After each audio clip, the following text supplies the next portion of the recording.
Vous écoutez Brands and Expresso, un podcast qui décortique l'univers du branding par l'ADTEM et sa Partners. Je suis très heureux de vous accueillir à la Manufacture Design pour le 5e épisode de Brands and Expresso. Ce matin, je suis avec François. Salut François. Bonjour Thibaut. François Fécamp, directeur marketing de MMA. Tout à fait. Est-ce que tu peux te présenter en quelques mots? Oui, avec plaisir Thibaut. Donc moi, je suis François Fécamp. Effectivement, je suis directeur marketing, communication et innovation de MMA. Ingénieur de formation, à peu près 20 ans d'expérience professionnelle, un tiers dans le conseil, 2 tiers dans l'assurance. Et ça fait maintenant 5 ans que je suis à ce poste. MMA, en quelques mots, Alors, quels sont ses points de singularité? alors peut-être la spécificité sur le marché français de MMA, c'est que, tu le disais, on est un assureur mutualiste. Ça signifie, un assureur mutualiste, que, on ne rend pas de compte à des actionnaires. Notre entreprise est détenue par ses clients. On appelle ça d'ailleurs des sociétaires. Et chaque sociétaire, du coup, chaque client, a la possibilité de participer à la gouvernance de l'entreprise. Et donc ça, c'est vraiment une force et une spécificité sur le marché français, d'être à la fois un assureur mutualiste, mais aussi distribué par un réseau d'agents MMA. J'y reviendrai peut-être tout à l'heure. Tout de suite vient cette petite musique Mmh. et ce slogan que tout le monde connaît, zéro tracas, zéro blabla. Comment est né ce slogan et est-ce qu'il était précurseur à l'époque? Zéro tracas, zéro blabla, qui est inspiré d'une musique de Princesse Erika, qui avait créé cette chanson environ 10 ans auparavant, et sur laquelle on s'est appuyé et qui depuis du coup a créé toute cette saga publicitaire qu'on a conservée et qui est finalement est presque rentrée dans l'inconscient des Français, voilà, le zéro tracas, zéro blabla, MMA, et qui est une promesse qui était à l'époque vraiment disruptive par rapport au marché, parce que les assureurs à cette époque, ils étaient tous plutôt, ils avaient une image de marque plutôt froide, plutôt distante, plutôt administrative. Et là, nous, on devenait le premier assureur proche des Français, avec un discours clair, simple, optimiste, qui dit finalement aux Français, profitez de la vie avec sérénité, envisagez l'avenir en confiance, zéro tracas, zéro blabla, MMA est là pour résoudre vos problèmes et vous accompagner en cas de sinistre. Malgré tout, zéro tracas, zéro blabla, est-ce que la promesse était pas trop haute et qu'est-ce qu'il en est Hmm. aujourd'hui? Alors ça, c'est une question intéressante, puisqu'effectivement, au moment où ce slogan est sorti, donc en 99, en fait, MMA n'était pas zéro tracas, zéro blabla. MMA était une mutuelle d'assurance comme d'autres mutuelles d'assurance en France. Et donc, cette promesse, ce slogan, il a été à la fois différenciant sur le marché à l'externe, et puis en fait, il a été un vrai levier de transformation interne de l'entreprise, parce qu'on n'y était pas. Et donc, les collaborateurs, toutes les équipes se sont dit, mais OK, on affirme ça auprès de nos clients, comment on fait pour l'être? Donc, il y a eu à ce moment-là, à cette époque, tout un tas de projets et une culture d'entreprise qui a dû se transformer assez rapidement pour être au niveau de ce zéro tracas, zéro blabla. À l'époque, un certain nombre d'innovations, j'ai un exemple en tête. On a été les premiers à sortir l'assurance au kilomètre. Aujourd'hui, on appelle ça le Pay How You Drive ou le Pay As You Mmh. Drive. Mmh. C'est-à-dire, fonction des kilomètres que je fais tout au long de l'année, mon assurance adapte son prix.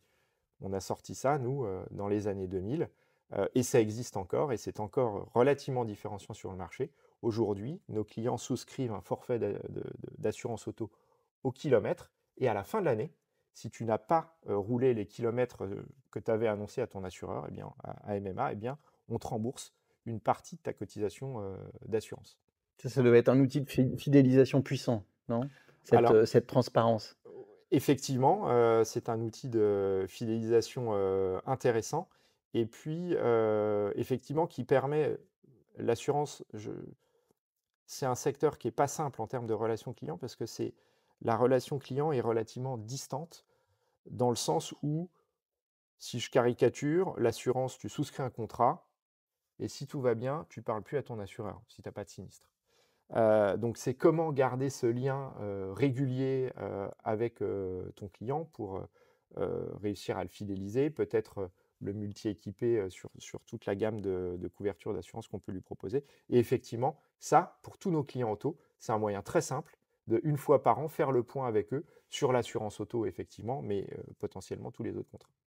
Alors, il n'y a pas de bon positionnement sans des preuves de ce positionnement. Et comme on l'a vu ensemble, c'est une sacrée promesse qui engage. Et c'est bien qu'une promesse soit ambitieuse parce qu'elle pousse tout un collectif, tous les collaborateurs dans l'entreprise à assumer derrière, quelque part, j'allais dire. Alors, quand on avait échangé ensemble sur cette conversation d'aujourd'hui, pour le zéro tracas, on avait évoqué tout le dispositif que Mmh. vous avez mis en place pour gérer les réclamations. Je trouvais extrêmement intéressant si tu pouvais nous en dire un peu plus. Oui, alors d'abord, heu, on a inscrit dans la stratégie de MMA l'indicateur de satisfaction et de recommandation client, premièrement. Deuxièmement, on a mis en place un dispositif de pilotage complet et donc l'ensemble des parcours clients d'assurance, que ce soit au moment de la tarification, de la souscription d'un contrat, au moment d'un sinistre, au moment de la résiliation d'un contrat, on mesure du coup un certain nombre d'indicateurs de satisfaction client tout au long de la relation. On le pilote et à la limite, mesurer, si on s'arrêtait là, ça ne servirait pas à grand-chose. Et surtout, ensuite, on a mis un dispositif complet euh, en 2 temps de boucle à chaud et de boucle à froid qui permet d'améliorer cette satisfaction client. Ce que j'appelle la boucle à chaud, c'est tout simplement une règle très simple chez MMA. Dès lors qu'un client exprime une insatisfaction, il est rappelé, on appelle ça les détracteurs, il est rappelé systématiquement par les acteurs en charge de la relation client. Ça permet de traiter tout simplement l'insatisfaction client au moment où elle a lieu. Et puis, le deuxième axe, c'est ce que j'appelle la boucle à froid. Et là, on a mis en place, avec mes équipes marketing, un dispositif complet d'analyse des dizaines de milliers, voire centaines de milliers de réponses clients qu'on reçoit grâce à ces enquêtes de satisfaction. On classe l'ensemble des motifs d'insatisfaction et ensuite on travaille sur les causes racines qui ont produit les raisons de ces insatisfactions. Alors, on est entre nous, François. Quelle est l'une des réclamations qui remonte quand même le plus souvent et comment vous la traitez? Alors, avant de parler de ce qui ne va pas, je voudrais dire que ce qui ressort de tous les insights clients qu'on peut capter via nos diverses sources, heu, c'est que MMA, on est une marque qui, donc premier point positif, l'écoute, l'empathie, heu, le conseil et l'accompagnement et puis la réactivité. Ça, c'est vraiment les 3 points de force et d'ailleurs qui sont relativement alignés avec notre slogan zéro tracas, zéro blabla. Maintenant, pour répondre à ta question, nos clients se plaignent du tarif et d'un manque de reconnaissance de leur fidélité. Alors, le tarif, c'est presque un sujet de place aujourd'hui dans l'assurance. Et tous les Français, enfin beaucoup de Français se plaignent, je ne sais pas si c'est ton cas, de l'augmentation de la facture chaque année Il y a quand ils eu voient un effet arriver. post-Covid, c'est Ouais. incontestable. Alors, et ça, c'est structurel et c'est lié au marché. Les risques augmentent partout dans le monde, mais aussi en France. Donc, les climatiques, évidemment. On a aux informations, on est inondé, sans aucun jeu de mots, à chaque fois d'événements climatiques de plus en plus intenses et de plus en plus fréquents. La population française vieillit, donc le risque en santé aussi augmente. Il y a de nouveaux risques qui apparaissent, le cyber, je pense au cyber risque. Donc tout ça fait que structurellement, les tarifs augmentent. Et donc, les clients MMA se plaignent de ça. Je pense que les clients des autres marques s'en plaignent aussi. Donc là, le sujet, c'est comment les assureurs font preuve de pédagogie, d'explication pour dire aux clients, oui, les tarifs augmentent, mais les risques augmentent, donc on n'a pas le choix. Le deuxième sujet, le manque de reconnaissance de la fidélité. Là, on est sur un sujet qui est lié au fait notamment que c'est un marché très concurrentiel, l'assurance, et souvent, on pour acquérir de nouveaux clients, on va offrir un tarif relativement compétitif et puis finalement, au début, le contrat ne sera pas forcément rentable pour l'assureur, mais au fur et à mesure des années, on va essayer de se rattraper quand même en augmentant le tarif.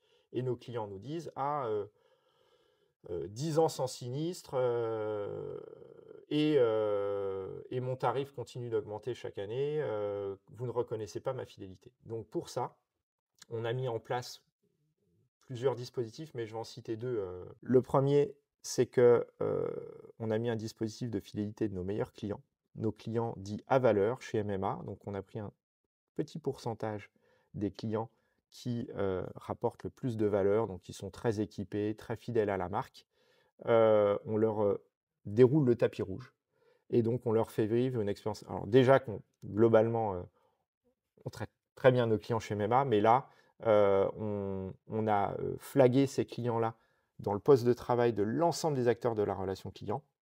Et quand un client, dans ce programme de fidélité, appelle MMA, fait une demande, on va vraiment la traiter en priorité. Il va avoir des avantages tarifaires sur un certain nombre de ses contrats et tout ça va lui faire vivre une expérience encore plus élevée, encore améliorée par rapport aux autres clients. Deuxième exemple que je voulais citer par rapport à comment on fidélise nos clients, on a mis en place, chez MMA, tout un tas de services extra-assurantiels pour lesquels on offre des tarifs avantageux à nos clients. Il y a plus de 170 partenaires de services auxquels nos clients ont accès et qui leur permettent sur tout un tas d'univers, donc l'automobile, l'habitation, la santé, le bien-être et j'en passe, d'obtenir tout simplement des réductions très intéressantes. Zéro tracas, il y a aussi le zéro blabla, Mmh. presque encore plus, on a plus intéressant, plus envie de le creuser, parce que ça fixe tout de suite un style relationnel qui vous est très identitaire. Comment tu le définirais ce style? Complètement aligné avec les valeurs que MMA souhaite incarner, donc empathie, simplicité et clarté dans le discours, transparence aussi, dans le discours et puis, engagement. Donc l'ensemble des collaborateurs s'engagent, vis-à-vis de nos clients, au nom de la marque MMA quand ils sont en interaction avec eux, et tout ça, ça génère aussi de la confiance. Donc là, tu vois, je t'ai cité les valeurs principales de la marque MMA et qui sont incarnées du coup à travers ce style relationnel. Donc ça se concrétise comment vis-à-vis des acteurs de la relation client? Quand un conseiller indemnisation, quand un collaborateur en agence, quand un conseiller santé, répond à une demande écrite d'un client, donc il fait en général un email tout simplement, eh bien, il va utiliser un certain nombre de bonnes pratiques. Donc je parle avec des mots extrêmement simples, extrêmement clairs, pas de pas de vocabulaire juridique, incompréhensible. Je reformule la demande, de mon client.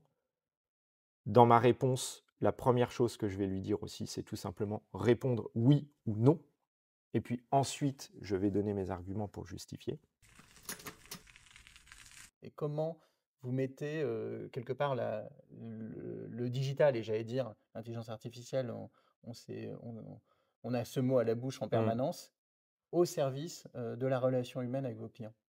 On a un modèle, qui fait la différence, c'est, les milliers d'hommes et de femmes qui accompagnent nos clients au quotidien et ça, on veut le garder. Donc l'IA reste, oui, on regarde, ou le digital, mais toujours au service de l'augmentation, des collaborateurs ou des conseillers, en agence.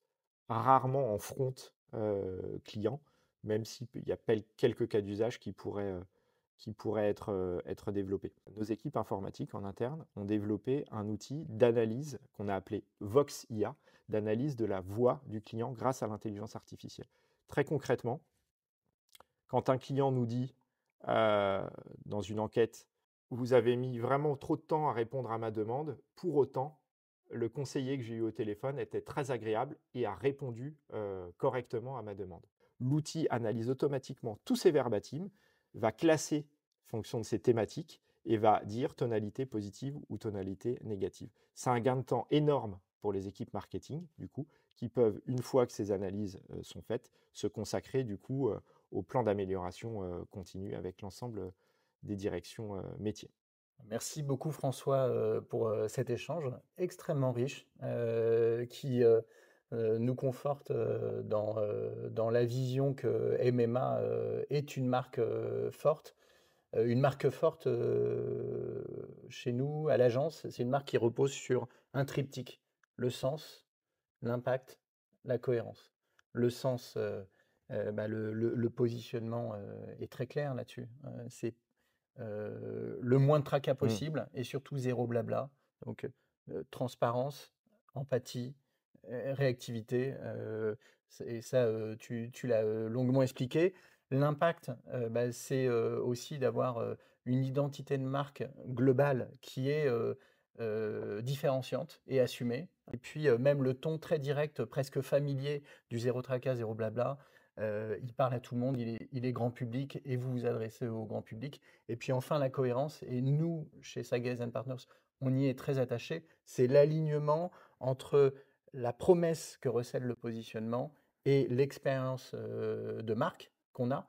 Mais là, ce qui est encore plus intéressant, c'est aussi quelque chose qui nous est cher, c'est la symétrie des attentions avec d'un côté les collaborateurs qui vivent l'expérience MMA et bien sûr l'expérience client.